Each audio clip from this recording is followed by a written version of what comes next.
Buenos días, región. Después de haber estado en Calle Larga, estuvimos allá en los Andes junto al recordado Yuri Quirós, que ahora pretende ser concejal de Calle Larga, tremendo dirigente vecinal en el archipiélago de Chiloé. Recuerdos imborrables acá, y es por eso que nosotros dijimos, vamos a invitar a Yuri Quirós, estuvo con nosotros. Y ahora tengo el gusto de tener aquí a Javiera Morales Alvarado.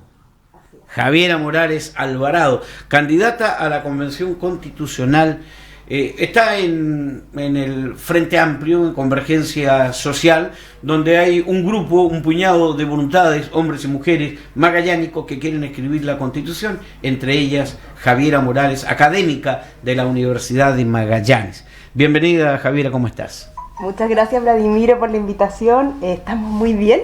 Así es, somos 3 independientes que vamos por la lista Apruebo Dignidad por cupo de Convergencia Social. Así que muy contenta de estar acá. Parece que muy buenas relaciones, porque yo te he visto interactuar permanentemente con quienes son tus compañeros de lista. Sí, ¿Ah? Te he visto con Carlos Abarzúa sí, participando. Sí, la verdad es que no nos conocíamos antes y hemos hecho buenas migas, como se dice. Porque más allá de que esto sea competitivo, la votación en sistemas proporcionales es por lista, ¿no es cierto? O sea, uno así finalmente contribuye claro. a la lista, así que hemos hecho un esfuerzo con los demás candidatos por reunir puntos de vista, estar en los medios de comunicación juntos, de modo tal de poder mostrar las ideas que queremos impulsar en una nueva constitución, y esto que no sea solo por persona, ¿no es cierto? Más bien que funcione como un grupo de personas que van empujando por una idea. Javiera, ¿cuánto has aprendido? Porque todos los días se aprende. Desde el momento que yo recuerdo que viniste acá al programa que teníamos nosotros cuando comenzaba la campaña, candidato, candidata, ¿quién es usted? Ese día tuvimos la oportunidad de conversar, pero ha pasado ya tiempo y te has dado vuelta por toda la región de Magallanes y a la gente la estás escuchando, y yo creo que ese, para una académica, debe ser un aprendizaje de ahora estar en el terreno mismo, ¿no? De la teoría a la práctica. ¿Cuánto has aprendido tú durante este transitar por los caminos de la región? Mira, Vladimiro, yo creo que ha sido un camino muy bonito, llenísimo de aprendizajes en muchos sentidos. Por un lado está ese aprendizaje de verdad, de ver lo que uno estudia muchas veces en los libros, ¿no es cierto? Ver cómo sucede en la realidad. También aprender mucho de la gente. Mucho se discute sobre, pero ¿qué va a saber la gente sobre la Constitución? Acá tienen que escribir los expertos. Y la verdad que este tiempo yo me he dado cuenta que la gente tiene bien clara cuáles son las prioridades. Después de octubre la mayoría de la gente tiene bastante claro lo importante que es la Constitución. Hay mucho interés en participar. Ya esa campaña, ¿no es cierto?, si nos movemos al año pasado, en septiembre, de que la Constitución era irrelevante, ¿te acuerdas, Vladimiro? De que no estaban reguladas ahí las FP ni las ISAPRE, eso quedó en el pasado. O sea, hoy día la gente tiene clarísimo lo relevante que es la Constitución, qué materias regula, y eso ha sido un aprendizaje muy intenso. También, estar expuesta a los medios, lo que significa entrar en política con todas las responsabilidades que eso tiene. Pero la verdad es que lo he visto con mucha buena voluntad.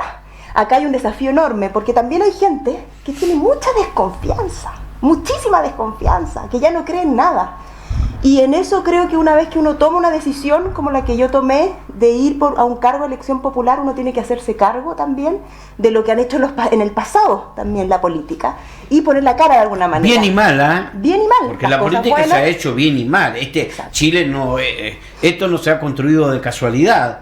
Ha habido mucha gente que lo ha hecho bien y ha contribuido a construir un Chile que hoy tenemos y que en un momento determinado no fue por lejos el mejor país de América Latina. Robustecimos la democracia, tenemos que mejorar la democracia, y yo creo que es una demostración de este Chile que ha sido construido a través de los tiempos, con fortalezas y debilidades, el que hoy permite hacer algo inédito en la historia de la humanidad. Sí. ¿Ah? Sí. Con paridad de género y con participación de los escaños reservados a los pueblos indígenas originarios, construir una nueva casa para Chile y donde tengamos cabida todos. A mí me gusta, yo comparto mucho tus palabras, Vladimiro, porque a mí me gusta ser presente que no cualquier país tiene un estallido social y llega a acordar un procedimiento, con sus defectos y virtudes, si eso lo podemos conversar, llegue a acordar un procedimiento institucional para canalizar ese malestar de forma institucional y cambiar la constitución política de forma democrática, como dices tú, por primera vez en su historia,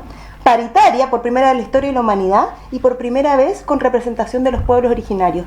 Eso que lo ganamos, ¿no es cierto? Hay que estar orgullosos de eso, hay que cuidar este proceso. Con eso no quiero decir, bueno, acá uno se tiene que olvidar de por qué llegamos hasta acá, ¿no es cierto? Llegamos hasta acá también por una enorme falta de legitimidad de nuestras instituciones. En algún momento del estallido no teníamos quien tomara decisiones, ¿no es cierto? Todos nos parecían que no correspondía. Y eso yo creo que hay que levantarlo también, porque acá en este proceso hay puestas muchas esperanzas de los chilenos y chilenas. Todos tenemos mucha esperanza en esto. Yo profundamente, por algo estoy en esto, creo profundamente en este proceso y creo que hay que cuidarlo. ¿Y qué es lo prioritario, Javiera, para ti, luego de haber escuchado, como tú dices, has puesto mucho oído a las demandas de los habitantes de esta parte del mundo, de esta parte de Chile? ¿Qué es lo prioritario en la nueva constitución que tú pretendes construir? Yo haría una distinción entre el proceso y el contenido. ¿A qué me refiero? Yo creo que lo prioritario es que en el proceso de construcción de la nueva constitución, que lo estamos haciendo ahora, esto sea un proceso distinto, donde haya participación de la ciudadanía y además hayan reglas muy estrictas de transparencia y probidad. Eso yo creo que es algo que la gente demanda. La desconfianza en la política hay que enfrentarla con mayor transparencia, con mayor publicidad, con procedimientos claros de resolución de conflicto y con participación ciudadana. Cuando me hablas de transparencia tú y probidad, ¿me estás hablando de esta transparencia y probidad durante el proceso? Exacto. ¿O durante la discusión o elaboración de la nueva constitución? Todo el proceso. Nosotros, los que seamos electos, ¿no es cierto?, vamos a llegar allá y la primera tarea que tenemos es acordar un reglamento de funcionamiento de la convención. Y ahí, por ejemplo, se va a establecer si hay mecanismos de participación de la ciudadanía, ¿no es cierto? Hoy día no están regulados. ¿Van a haber cabildos en los municipios? ¿Se van a hacer en región alguna de las sesiones? Van a sesionar, exacto. ¿Cómo la gente va a conocer lo que se discute ahí? Va a estar en ¿Será televisado? Será televisado, habrá un canal de YouTube, ¿no es cierto? ¿Cómo va a quedar constancia de todo lo que se discute? ¿Van a haber audiencias públicas solo en Santiago, en las regiones, en las comunas? Todo eso lo vamos a regular ahí. Y ahí yo creo que tiene que primar ese principio. Tenemos que declarar todos los intereses, los convencionales, para que esté abierto a la prensa, ¿no es cierto? Vamos a tener una agenda en que se va a registrar cada reunión que se tenga con los convencionales para que la gente pueda saber con quién conversan sus representantes. Todo eso yo creo que es prioridad, porque acá no solo hay una demanda por cambios constitucionales, y también hay una demanda por cambiar la política, ¿no es cierto? Para crear una política distinta, y creo que la convención en eso tiene que ser un ejemplo. ¿Te ha convencido ya, Javiera, qué sistema de gobierno debe establecerse en Chile? Se habla del presidencialismo actual, que para mi gusto es hiperpresidencialismo, pero una opinión mía, que no tiene por qué ser compartida por el resto. Se habla de un gobierno parlamentario, de un gobierno semipresidencialista. Se habla de una sola cámara, refundir las cámaras, unicameral. Ya le ha ido dando tu forma y estructura a lo que pretendes plantear frente al sistema que debe tener la organización de la política chilena desde su cúpula administrativa. Sí, efectivamente es uno de los grandes temas del contenido. Cuando pasamos al contenido, ¿qué vamos a regular ahí? Y yo creo que tu opinión no es una opinión aislada. Yo diría que es una opinión hoy día bastante mayoritaria. Tenemos un sistema presidencial, pero no solo presidencial, se llama hiperpresidencial. O sea, las facultades y atribuciones que tiene el presidente o presidente de la República son exacerbadas. Y lo que ocurre, porque la gente dirá, bueno, pero esto ¿en qué me va a afectar mi día a día?, ¿no es cierto? Pero lo que ocurre es lo que estamos viendo ahora. Cuando tenemos un gobierno que está en una especie de crisis, ¿no es cierto?, con bajas tasas de aprobación, él no puede llevar a cabo su agenda. Tiene un parlamento minoritario, ¿no es cierto? Y él no avanza en su agenda, porque ¿quién le va a dar voto a un presidente, ¿no es cierto?, que está tan bajo? Si le llegan golpes de cerquita, igual le llegan los golpes todos los días, claro. Entonces, ¿qué ocurre? Inmovilidad. La política no es capaz de dar respuesta. Y eso provoca profundos problemas en el día a día de la gente, porque acá hay grandes temas que no hemos resuelto. Primero en la lista, pensiones. Acá estamos, ¿no es cierto?, con un nuevo ministro del Trabajo, hace poquito cambió el ministro de Hacienda, y eso vemos que no avanza. Entonces, ¿qué podríamos hacer ahí? Hay, como tú dices, muchas distintas propuestas. Yo creo que la opinión mayoritaria es que el hiperpresidencialismo que tenemos ahora se tiene que acabar. Ahora el tema es, perdón, pero tú acabas de tocar el tema de la salida de la ministra del Trabajo el día de ayer, la llegada del nuevo ministro que representa la más duro de la derecha, de la UDI, evidentemente tú dices, acaba de irse Briones, no hace mucho tiempo, asumir una campaña prepresidencial, que eran los ejes, ministra del Trabajo y el ministro de Hacienda, para esta reforma previsional, y significa mejorar las cotizaciones, que es un tema que no va en la Constitución. Este es un tema que va en la ley, que tiene que ser discutido en la ley. Y hay un tema que está ahora, en este momento. Se esperaba que pudiera salir este año. Y como están las cosas, me da la impresión de que no vamos a tener mejores cotizaciones este año. Pero ¿cómo se introduce este tema previsional? Porque hemos escuchado a gran parte, yo diría la totalidad de la gente que marchó, no más AFP, no más AFP. ¿Cómo se introduce ese no más AFP? Vale decir, un nuevo sistema previsional para Chile en la nueva Constitución. Mira, fíjate que no obstante en la Constitución uno pone AFP y no va a encontrar las AFP. Sí está regulado el sistema de pensiones en la Constitución. 19, número 18, si no me equivoco. Ahí se regula el derecho a la seguridad social, así se llama el derecho a las pensiones, digamos. O sea, como su nombre lo dice, derecho a la seguridad social es un derecho que te habilita a descansar, ¿no es cierto?, en cierta seguridad social cuando por distintas razones de tu vida, la vejez, el embarazo, alguna enfermedad, no puedes trabajar, ¿no es cierto? De alguna manera los países han estimado que hay que llegar a un acuerdo social, ¿no es cierto?, sobre qué le damos o qué le reconocemos a una persona que ha trabajado toda su vida por la sociedad finalmente.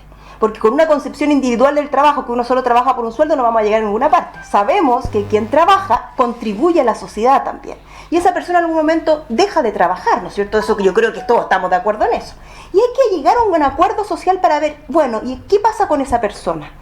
Los países con robustos sistemas de pensiones tienen derecho a la seguridad social que, por ejemplo, tienen ahí el principio de solidaridad y garantía estatal.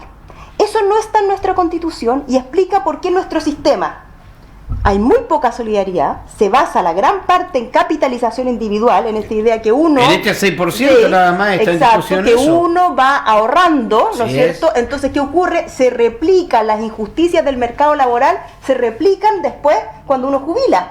El trabajo no remunerado de la mujer en la casa no tiene pensión, por ejemplo, ¿no es cierto? Así es. Y la nula garantía del Estado se traduce en que no hay oferta estatal, solo hay AFP.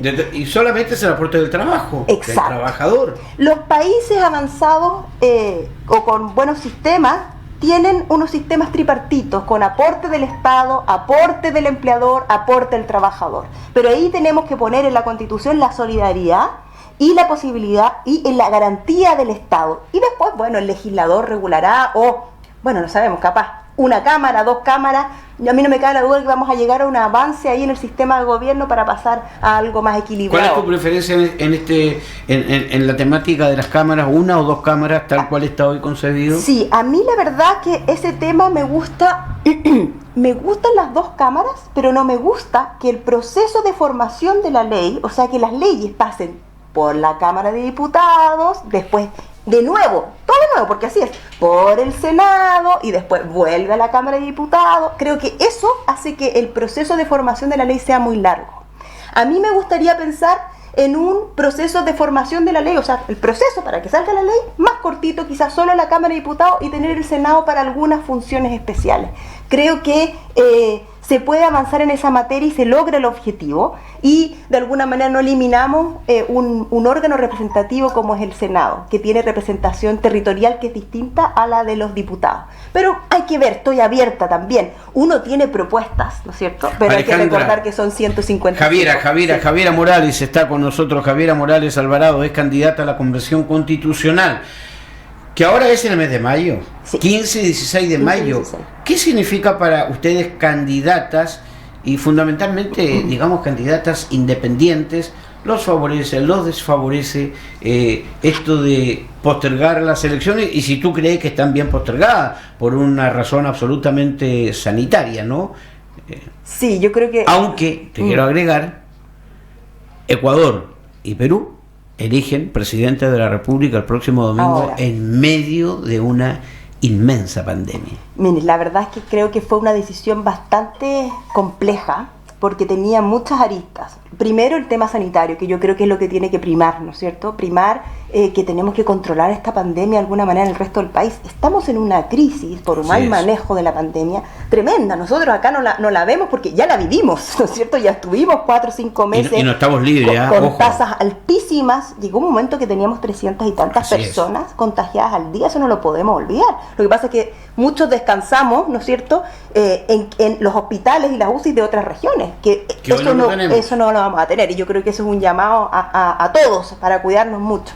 Entonces, efectivamente, acá estamos en un momento bastante crisis donde hay que poner la salud por delante. Pero también es una decisión compleja, porque vemos que la gente está en cuarentena, no puede salir para absolutamente casi nada en el resto del país, y también es un mensaje complejo decirle, pero para ir a votar usted sí puede salir, ¿no es cierto? Cuando a veces uno no puede ir a ver a su ser querido, no puede ir a ver a su abuela, no puede ir a ver a su mamá, no puede, los padres separados, a veces el que no tiene el cuidado del hijo no puede ir a verlo. Nosotros entonces, votamos el rechazo a prueba en plena pandemia. Ese es otro punto muy discutible, que es el tema del centralismo también, pero yo también me cuestionaba y en esto yo no lo he escuchado acá en los medios de comunicación, de qué nos servía tener a nosotros 3 convencionales y la convención no iba a funcionar. Entonces es una decisión... Pero fíjate que eso no ha estado tan en cuestión. Aquí lo que se ha planteado es de que por qué no podemos tener nosotros un nuevo municipio.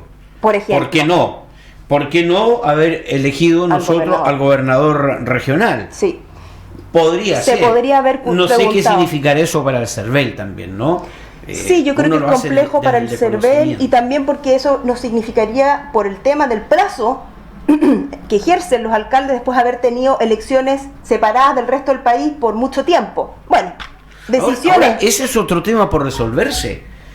¿Van a estar 4 años los alcaldes o este periodo va a ser más corto y se va a volver al mes de diciembre de cada año? Las elecciones son en octubre de cada año, se entrega el cargo el 6 de diciembre de cada año y en diciembre asumen los alcaldes. Entonces es un tema también a discutir, ojo, hasta cuándo se va a prolongar este periodo, que es un periodo excepcional, y a periodos excepcionales leyes se modifican en medidas excepcionales. La verdad es que es una decisión bastante compleja. Bueno, lo primero acá es la crisis, ¿no es cierto? La crisis sanitaria en la que está el resto del país, pero como candidatos y candidatas esto también es bastante complejo, sobre todo para las candidaturas como la mía, independiente, aunque voy por un cupo de un partido, en que no tenemos los aportes que tienen el resto de los candidatos. Entiendo que en los medios de comunicación andan dando vuelta ya la comparación de gastos entre algunas listas y otras. O sea, la lista de hoy día el oficialismo, si se puede decir, la lista Vamos por Chile, tiene 3 o 4 veces más los fondos que nosotros. Entonces eso es bastante complejo, porque ¿cómo sigues manteniendo, aun cuando se suspendieron los gastos electorales, la campaña, ¿no es cierto? Es complicado. Pero la verdad es que creo que ante la situación... a tu campaña, por ejemplo? He tenido aportes privados y también aportes del partido y también aportes propios de mi familia. Sí. Ayer decía el candidato a gobernador, Claudio Flores, que él fue a un cupo del Partido Humanista como candidato a gobernador en calidad de independiente, pero en el transcurso de la campaña se hizo militante.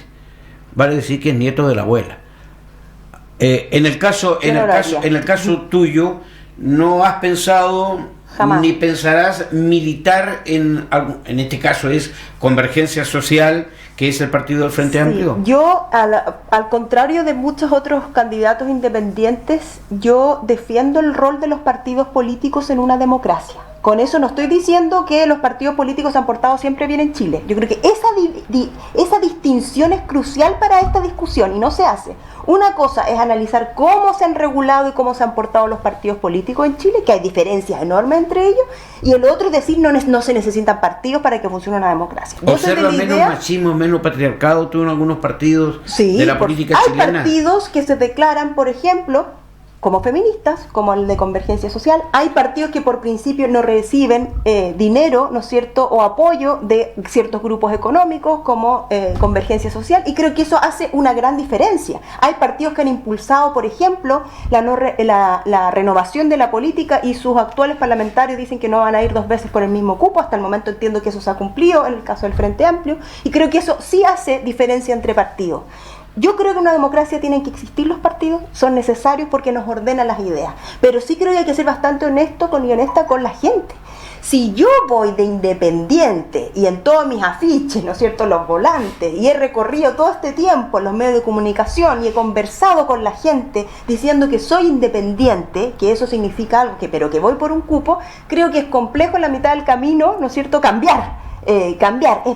Creo que puede causar puede ser medio problemático, aún más pensando en la convención, que estando ahí yo paso de ser independiente a militante. En mi caso yo no creo que no lo haría. ¿Tú tienes cercanía con Gabriel Boric? Nos hemos conocido efectivamente este tiempo de campaña, antes no nos conocíamos, y la verdad es que hemos trabajado juntos muy bien este tiempo. Muy bien. Está muy en boga, siempre, permanentemente.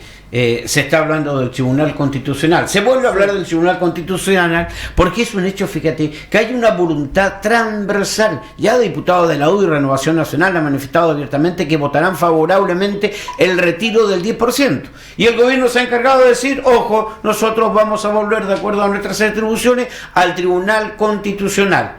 Un tribunal constitucional que está cada vez más cuestionado. Hay una querella por acoso laboral contra la presidenta, la señora María Luisa Brand, presidenta del Consejo Constitucional en estos momentos. Y el candidato a la presidencia de la República, Mario Desbordes, ha sido rotundamente claro. Le pidió derechamente, cara a cara, al presidente de la República: presidente, no vete, presidente, no vaya al Tribunal Constitucional.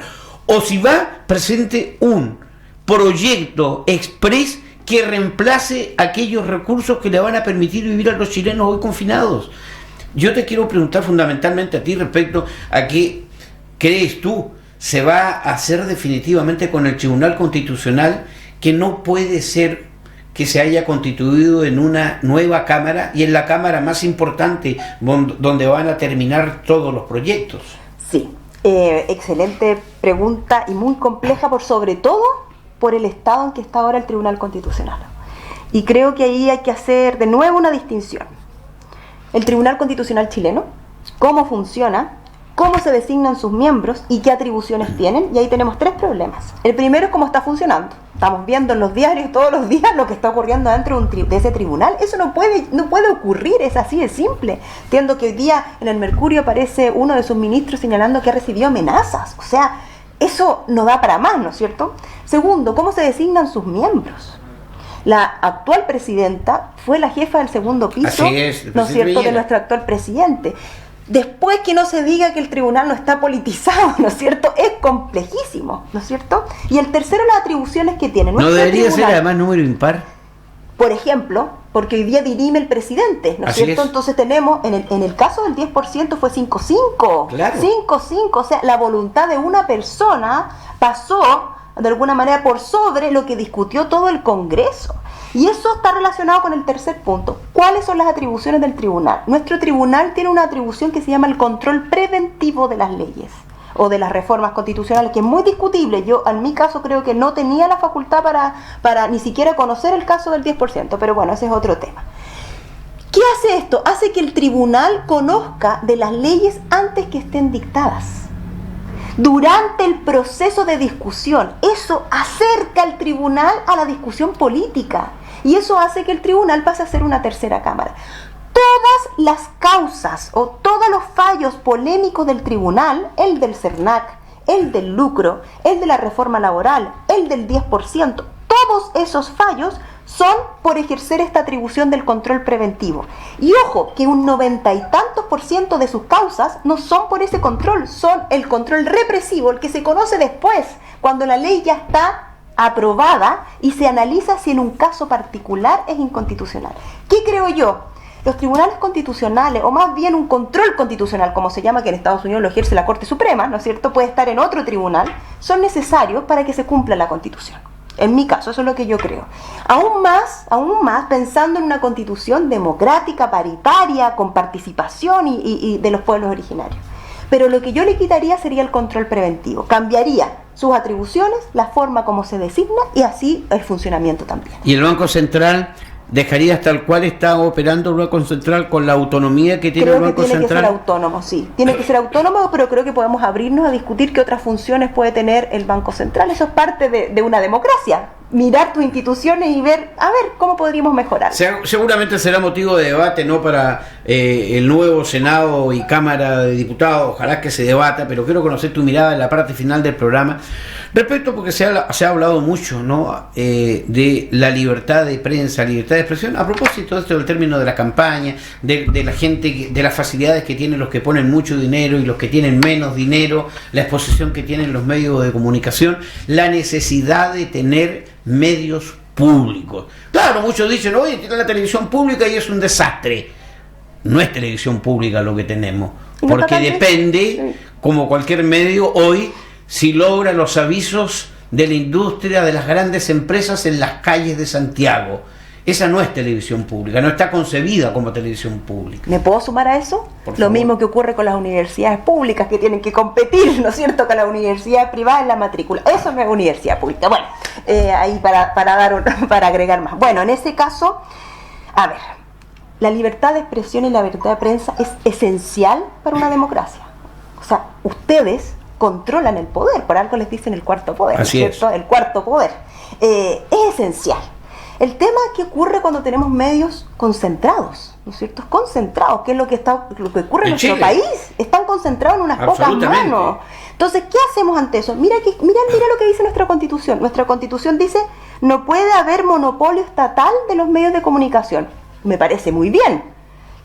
Pero cuando se ha tratado de establecer medidas para que no haya monopolio privado, se ha dicho eso es inconstitucional. Entonces, tenemos un problema, sí, pero tenemos que solucionarlo. Porque acá no se soluciona esto prohibiendo prensa. Lo que se soluciona es creando más prensa, ¿no es cierto? Creando quizás el contrapeso público que hoy día no existe. Entonces, en eso creo que coincidimos, Vladimiro. Acá hay que hacer un cambio y hay que regular no solo que no haya monopolio estatal, sino que también generar las condiciones, subsidios, que sea parte del Estado, garantizar que haya pluralidad de medios. Hoy día la tecnología igual lo hace más fácil, ¿no es cierto? Lo hace más fácil. Se pueden generar medios de comunicación mucho más fácilmente que antes. Así que yo espero que en esto se avance también en la nueva Constitución. Javiera Morales Alvarado estuvo con nosotros, digo Alvarado, recuerdo a don Raúl Alvarado, bisabuelo, cómo han pasado los tiempos y cómo cambian las generaciones, gobernador de Última Esperanza durante el gobierno de Allende, candidato a diputado, un gran practicante, un gran servidor de las mejores causas de Puerto Natales. Me dio mucho gusto el otro día verte en una foto, ¿no?, en la calle Raúl Alvarado, bajo el letrero de la calle Raúl Alvarado, un lindo homenaje de su gente a un hombre que dejó una huella notable en Última Esperanza a muchísimas generaciones.